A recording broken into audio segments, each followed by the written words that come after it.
Yo, good morning mga boss.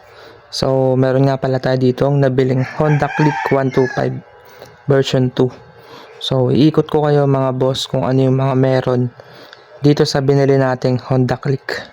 Bago pala natin ipagpatuloy itong mga boss, itong motor pala ay meron pala tong issue. So, umuusok po yung kanyang tambutso. Dito po banda mga boss. Yan, may usok po yan. So, mamaya ipapakita ko po sa inyo yung video na umuusok po yung motor.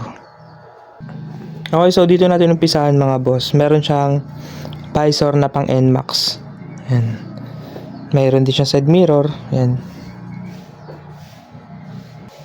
Tapos mga boss, mapapansin nyo rin yung crash guard na naka-install sa kanya. Yan o. Meron na siyang crash guard para kapag nasemplang, hindi magasgas yung kanyang kaha. Kaya mapapansin nyo, makinis pa yung kaha. Tapos meron siya nito mga boss. Hindi ko sure kung ang tawag dito is crossover handlebar. Yan. Pero aalisin natin yan kasi ayoko nang may ganito. Tapos, yung side mirror, lilipat natin dito yan. Pero hindi na ito yung kakabit natin. Abangan nyo, may install tayong magandang side mirror para dito sa Honda Click. Yan, alisin natin yan ma'am. Baka mamaya alisin ko to. Tapos dito meron na siyang port, tawag dito, ayun o, hook, lagayan ng mga gulay-gulay, pero gumagalaw siya eh. Ayusin ko na lang din yan. Tapos syempre mga boss, meron siya naka-install na matting. Naku, matting ba tawag dito? Yan, maganda pa naman yung naka-install sa kanya, hindi pa sira. Oh, madumi lang siya. Maganda rin to para makover yung battery. Tsaka syempre para di magasgas yung ating apakan. Tapos yung kanyang upuan ay naka-modified na. Yan, naka camelback seat kung tawagin nila. Pero ano na eh, madumi na sobra. Siguro matagal na to naka-install dito. Tsaka may mga butas na oh. Tatagos na dyan yung tubig. Laging basa yung pet natin. Baka siguro palitan din natin yung upuan. Baka makipag-swap ako sa stock. Tapos sa bandang likod, meron na siyang, iba na yung kanyang carrier or grab. Tag dito, yung bracket. Yan. Iba na rin siya. Hindi na yung stock. So ready na siya lagyan ng box. Dito sa bandang likod mga boss, wala naman masyadong binago. Yan, all stock. Pati yung kanyang tambutso ay stock. Yan. So yan mga boss oh, all stock siya dito sa likod. Yung muffler, yan,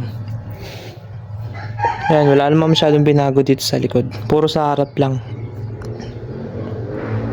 Ito pala mga boss oh, meron na rin siyang axle cover. Yan. Dalawa.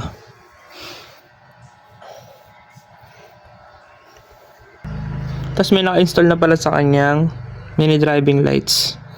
Yan. Hindi ko alam kung gumagana pa yan. Ito talaga yung maganda dito eh, no? Yung pang NMAX na visor. Naka-install sa Honda Click. Maangas tignan. Para siyang ibang motor. Ito may cover yung kanyang mga lever pero mga sira na. Yan. Tapos yung kanyang handle grip, papalitan na rin natin yan. Yan, maano na sa kamay yan. Sobrang dulas na. Dito, palitin na yan.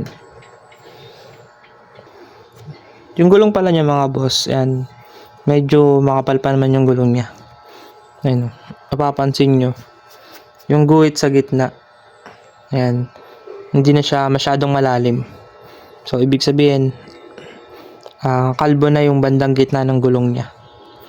Ayan. So pero magagamit pa naman natin yan kasi medyo makapal-kapal pa. Dito sa bandang likod mga boss, yan, makapal pa talaga yung gulong. Panalo tayo dito sa likod. Ayan o, sobrang kapal pa. Ang tagal-tagal pa yan bago mapalitan. Tapos may mga sticker pala yung mugs nyo. Click 125. Yan sa harap meron din siyang sticker sa mugs. Papakita ko pala muna sa inyo yung issue. Kasi may usok to sa likod. Pakita ko sa inyo.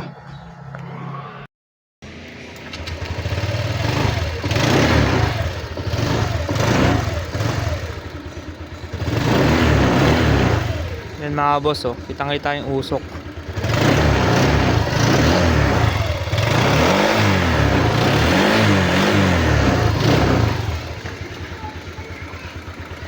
Yan, kitang-kita naman yung usok niya.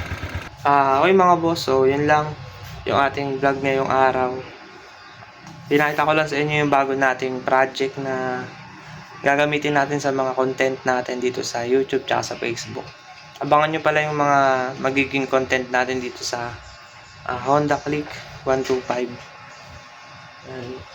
Tuturuan ko kayo kung paano mag-install ng tamang mini driving lights, tamang voltmeter, tamang busina, tsaka yung mga basic troubleshooting dito sa Click.